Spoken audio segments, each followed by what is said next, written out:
Yo, yo, yo, what's going on out there, everybody? Truckin Chubbzy up in the crib, man. We about to get it in. Get my shades on, man. Get my shades on. You know what I'm talking about. Get the shades on. Gotta do it with the shades. I already know. Um,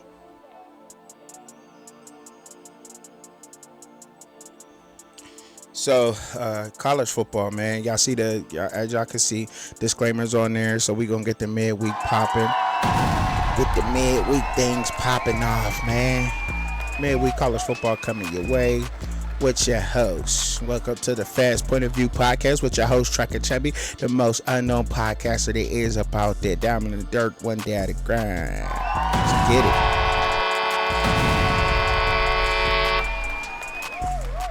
So when you're looking at college football, man, in the buffs, some things said. Like always, they always circulating in the news. Always, you know what I mean? It's always circulating in the news. And the problem is that Deion Sanders is a salesman, man. Great salesman. And the things that he says and the things that he does, you know what I'm saying? He really is. One thing I wanted to say is about the way that they're moving to the Big 12. It's not going to get no easier. There's no easier of a road coming with them right now in the Big 12, and that's because the teams that are already there. So before we get into the show, allow me to go ahead and show y'all and read some of these teams that's going to be in the Big 12. That's going to make up the Big 12 next year, okay?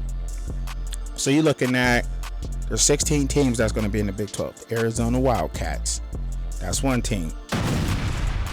Then you got the Arizona State Sun Devils, Baylor, BYU,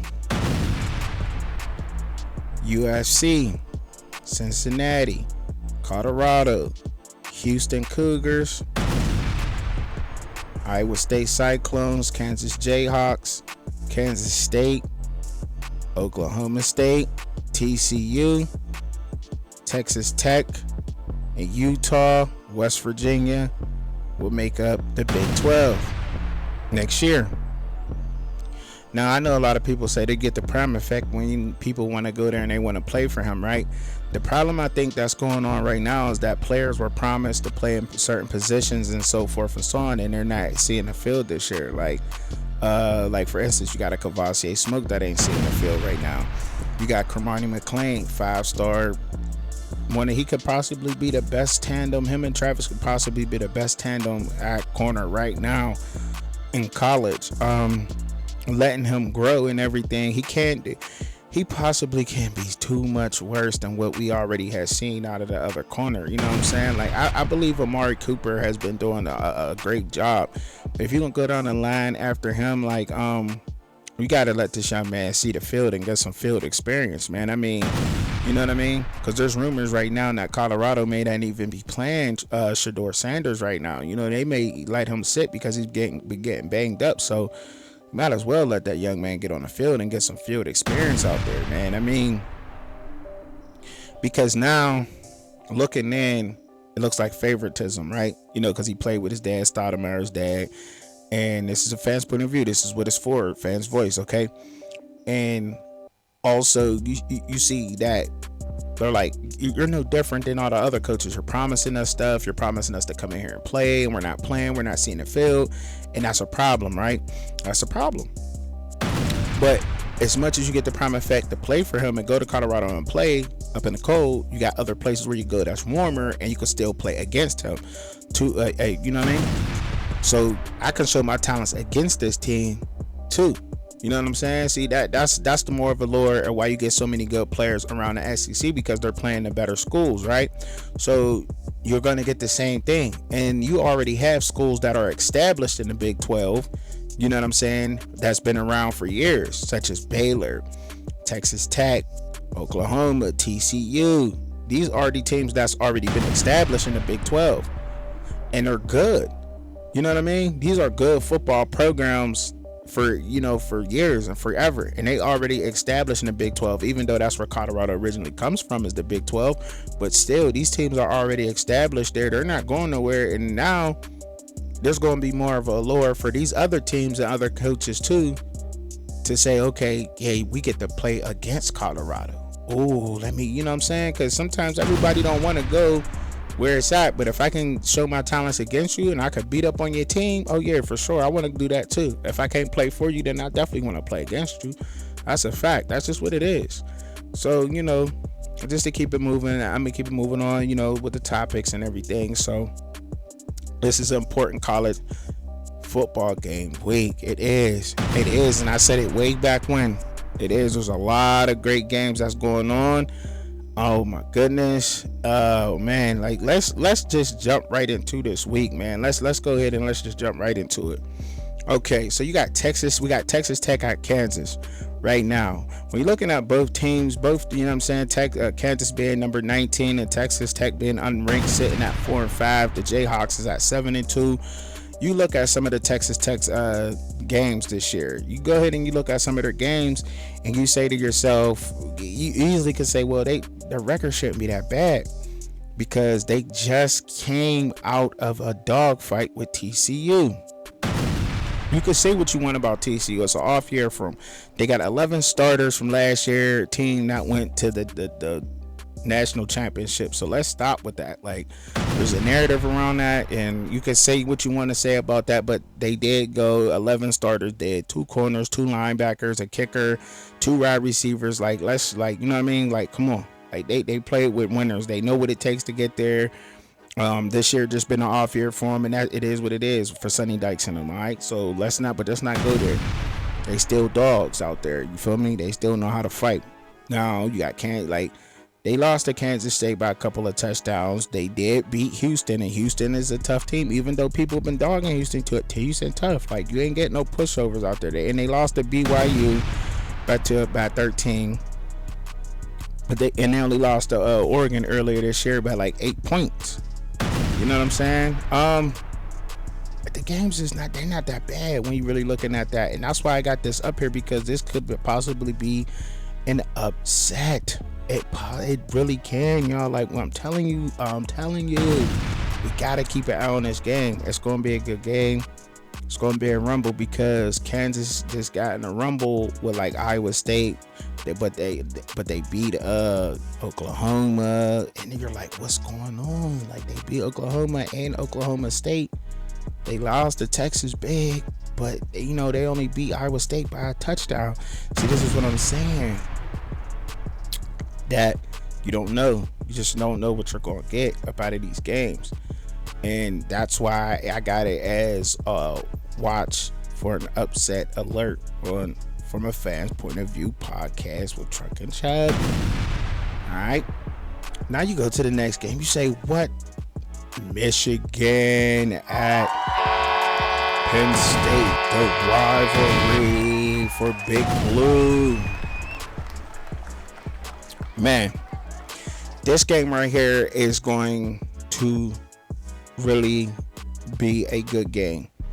It really is. Penn State now knows what it takes to be in a heated battle game.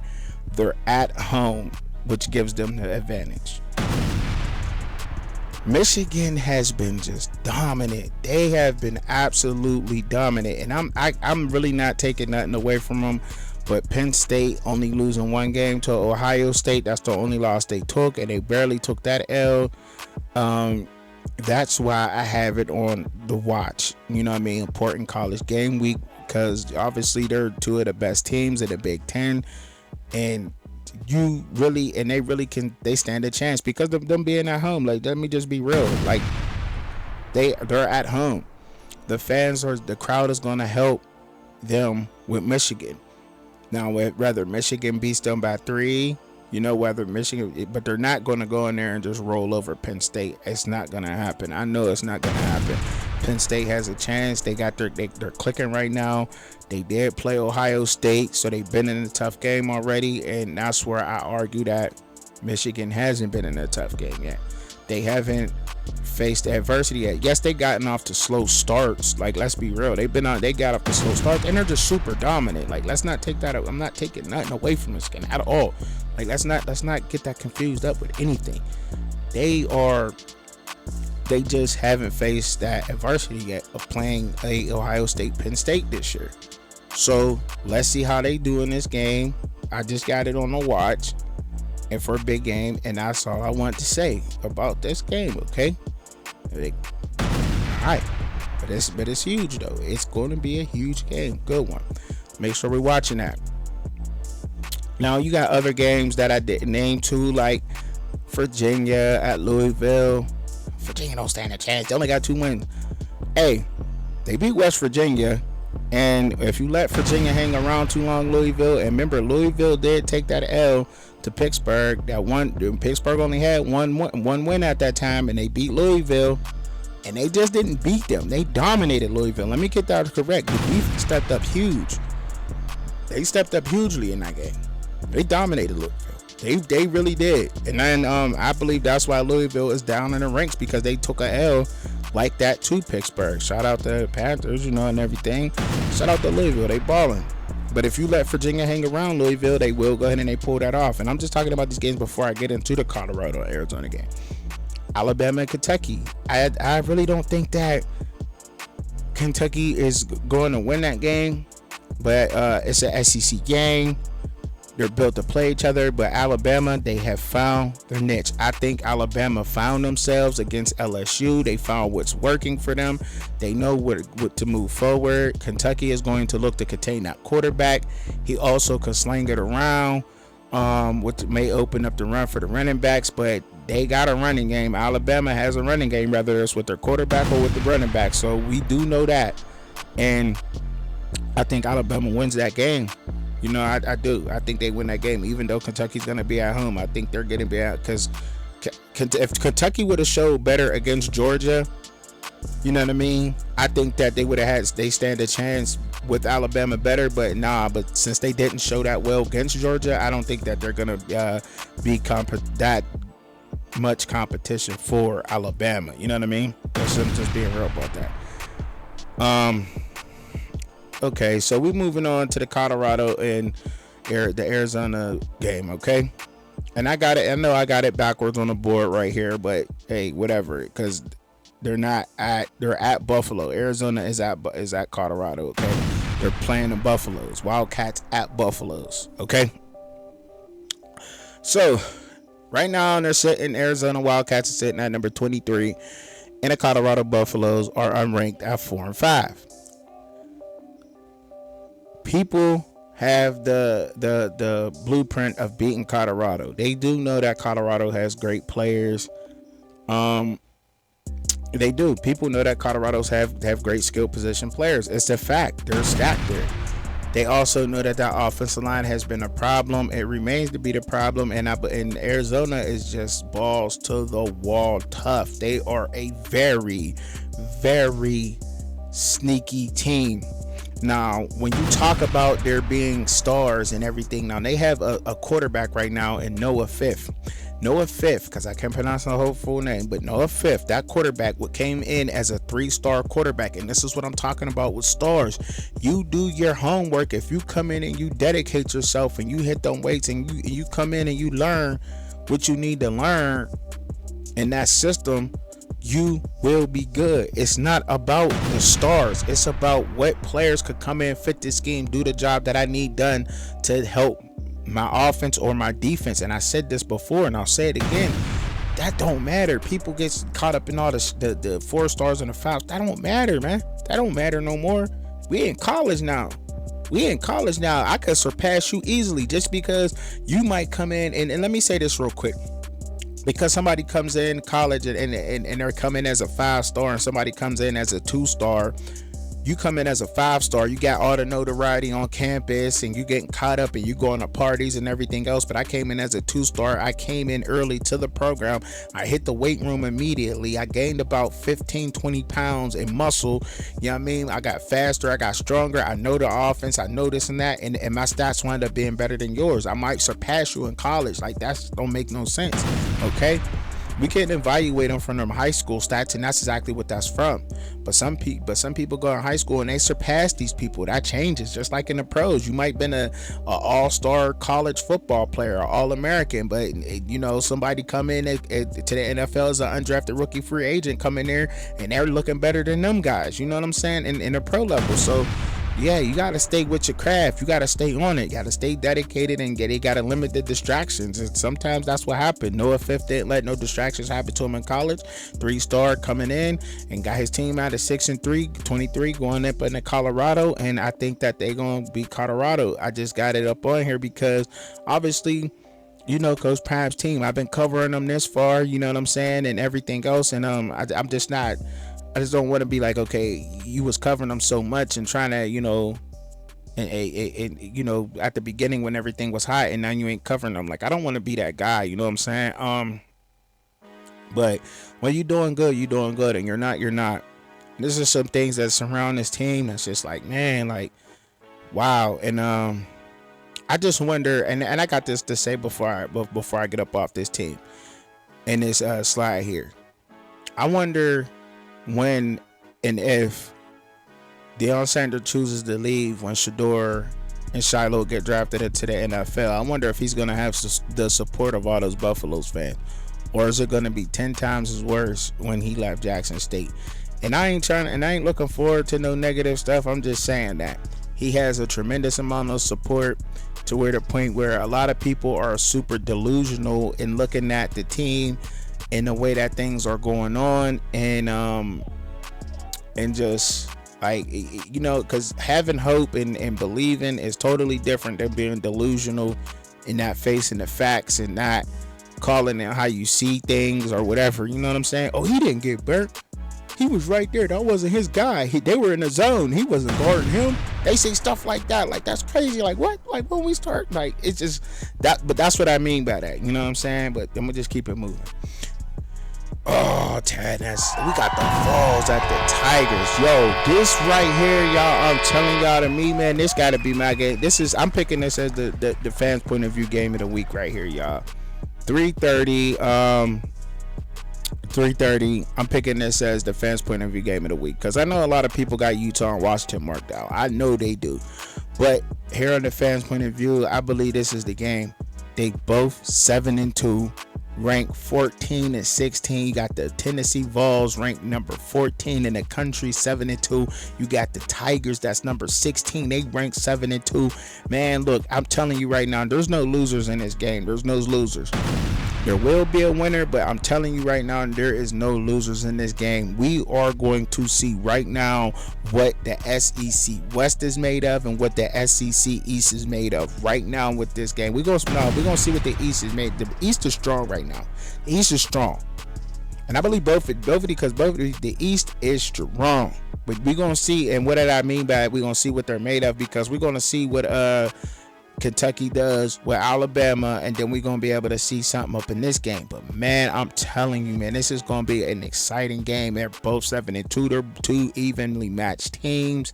Yeah, Missouri took the loss to Georgia. Georgia just stepped up, and they really played Missouri well, and that's why Georgia's number one, because they put down a powerhouse in the Missouri Tigers. They are good, trust me. And they just got a better all-around team. Then, like, they're more cohesive, and they have a better, how should I say this? I said it right. They're more cohesive. They play together. In Tennessee, he got a running quarterback, and sometimes he can get Milton could get a little off. You know what I'm saying?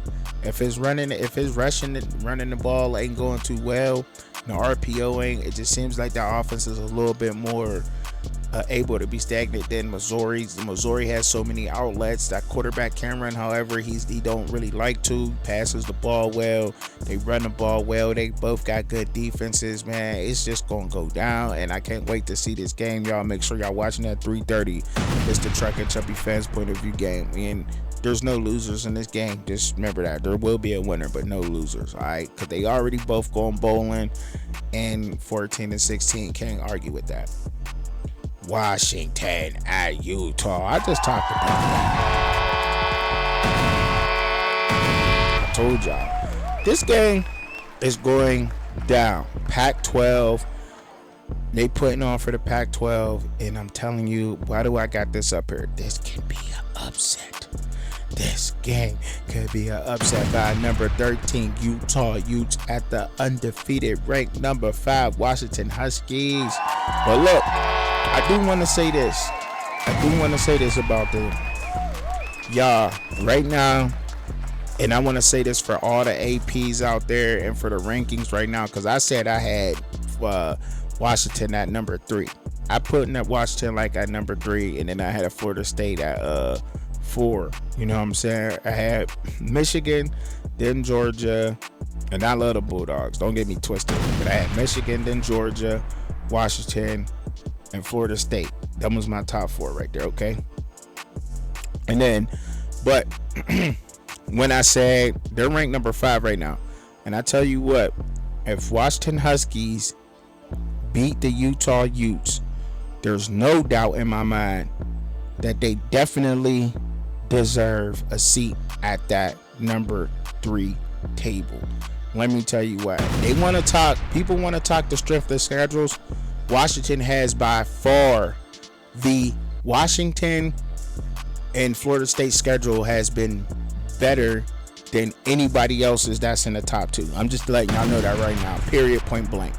If Washington gets past the Utes and they beat the Utes, they come out victorious. They argue. Y'all honestly have to honestly say that it is an argument that they can move up to number 2, number 3 in the country. I'm telling you. I'm just saying. You know what I mean? I don't see why they wouldn't be, because the Pac-12 is tough and they undefeated right now. You hear me? They are undefeated, straight up, and the Pac-12 is no pushover. There's no pushover. But when both teams, man, they're built to play each other. The Utes defense is good. They're good. The Utes defense is crazy. I don't know if it's gonna be one of them high scoring games. I just don't see this game being that high scoring with the Utes. If it is, and I think that's when the Utes are in trouble because but I think this game is going to be low scoring. Arizona State played Washington very tough. And let me tell you something. If Utah Utes did not take something from that game, and then the week after that, Washington had beat Stanford 42-33. They got in a shootout with SC. They got a couple stops. They got a fumbled, which switched the field position, and they wound up beating UC by 10. Just last week, but a couple weeks ago they played Stanford. They only beat Stanford 42-33.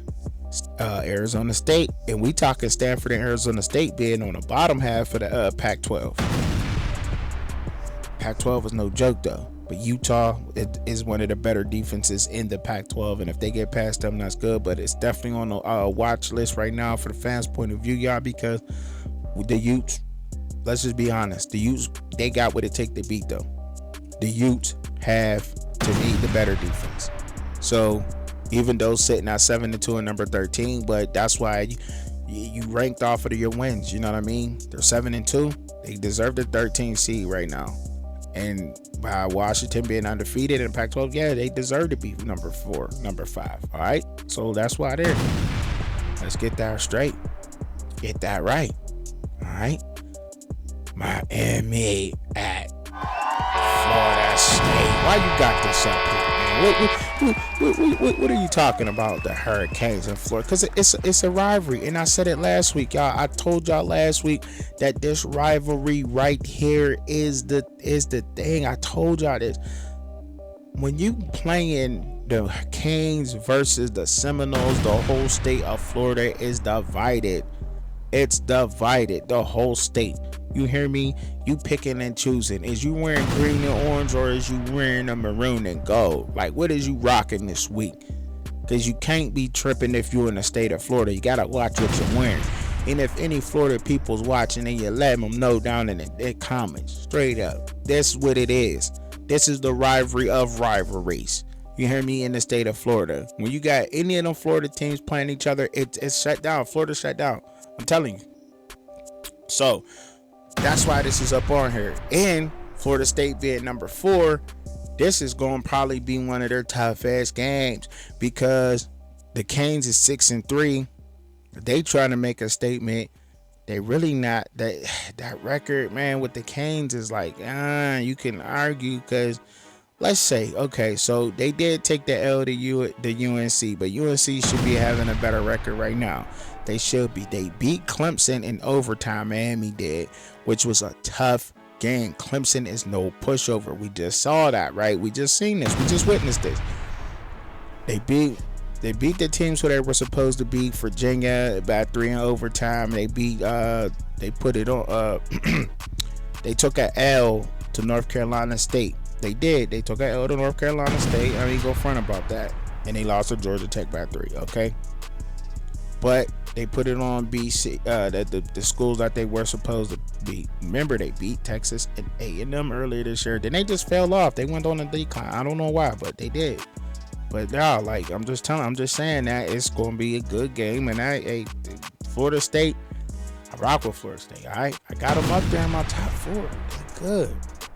They're 9-0. They deserve it. But this game is going to be watched on. It's going to be watched. I think their Canes might. I don't know. They might cover. They may cover. What else you got up in there? Ole Miss at Georgia. Why?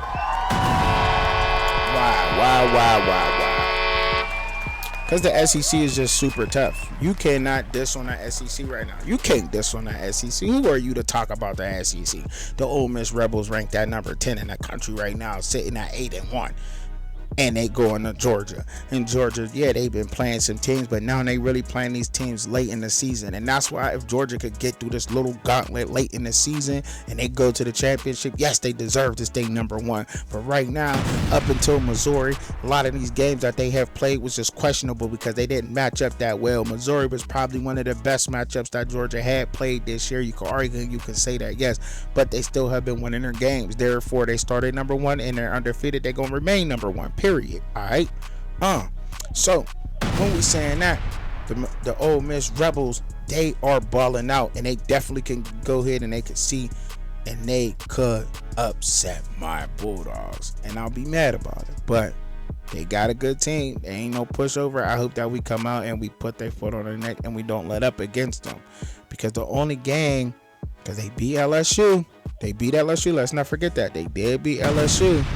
They only lost to Bama, but they went in that Bama game thinking that a lot of people was thinking that they were going to get past Bama. They wound up losing to Bama 10-24. Okay, and that was a couple of weeks ago. But right now they got their offense rolling. They haven't lost since that game. You know what I'm saying? They're on a 5-game winning streak right now, going up against Georgia. So hey, look, number 10 sitting right now, not too far behind Alabama. Look, man, I'm telling you, like Bulldogs, we got to come out. Got to put a foot on our neck. If we don't, we in trouble. We in trouble with these Ole Miss Rebels. They can score. They can put up points. But so can we. But they can put up those points. I'm telling you, that offense is high octane, and I'm going to watch out. That's why I got them on the list. All right. See, I'm not biased. SC at Oregon. How you got this game up here, man? Man, listen. Let me tell you something. A lot of people got on Caleb Williams, made memes of him and everything while he was crying to his mom, and I made a short video about that. Let men deal with their emotions. I'd rather him sitting there crying to his mom than go out and do something stupid or punch one of the Washington players in the mouth because they lost the game. Because y'all be saying he crazy or something else because he did that, but he acted on his emotion. He felt it. He lost. A lot of people talk dunk. They are going into the hostile environment of Oregon, but look. You want your national championship game, Caleb Williams? Here it is. Because you ain't making it.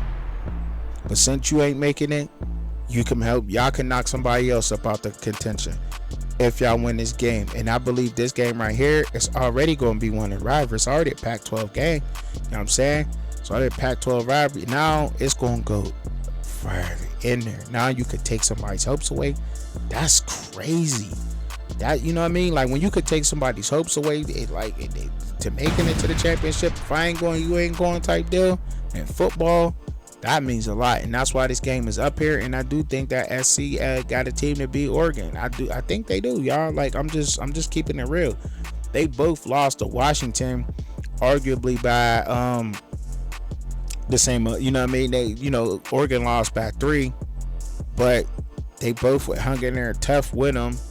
They're really like similar teams. I mean, you can argue that SC's defensive line really ain't there, but Bear Alexander has stepped up and became a leader on that defensive line now, to the point where you like, yo, they're real evenly matched teams. And yes, SC can go in there and pull it off. In Oregon, if they stop Bucky early from running that ball, and they make them one dimensional with passing, and they lock down, that's my only worry. Can they cover those wide receivers? That's my worry in this game.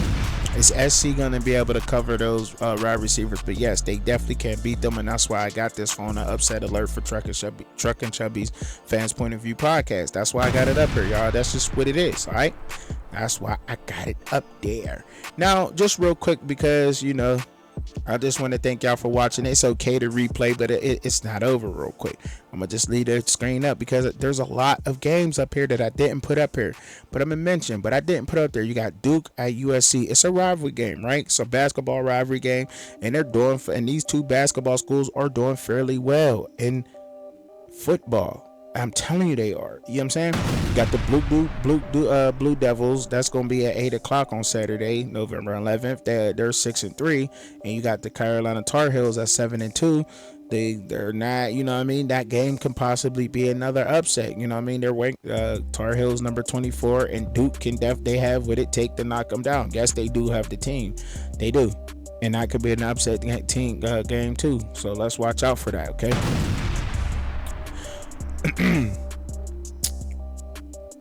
The West Virginia Oklahoma game, I want to mention that game also because that can be another upset game.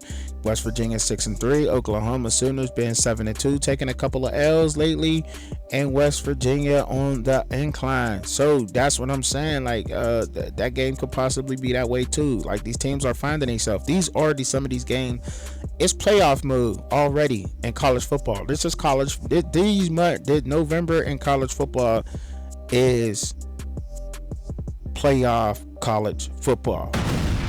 Whether you want to say it or not, it is. It's time to buckle down, knock some of these teams out so we can make a bowl game. Let's try to scratch and get to a bowl game or whatever. A good one, a decent one, whatever. Yes, it is. It's time to get it. Playoff mode. And that's why I'm picking a lot of these teams like that. Let's not sleep on one more game I don't want to sleep on, and I want to give an honorable mention to the Florida Gators playing LSU Tigers. Even though they're going up into they're going out there, man. LSU sitting high, 6-3. Florida Gators 5-4. The Gators is hungry. It's playoff mode for the Gators, man. Let's not sleep on that. You know what I mean? Depending on a lot of these covers, man, I don't know if they're gonna cover, but they just might. LSU's really high octane. I don't think that they'll the Gators, I think the Gators might cover that game, but I know for sure Duke will cover, and I know that and I'm banking on Mississippi to cover in that Georgia game. Utah will cover, and Missouri will cover. This is some games, you know what I'm saying? Just some of the games, okay? All right. But look, I appreciate y'all for tuning in to me. Y'all keep on watching. I mean that. Make sure you like, share, subscribe with a family member, a friend, or somebody like that. Get down in the comments. Let me know how I'm doing. I appreciate y'all for tuning in for another midweek college football. I'm up out of here, man. Peace. Let me get this up here. What is it, dog?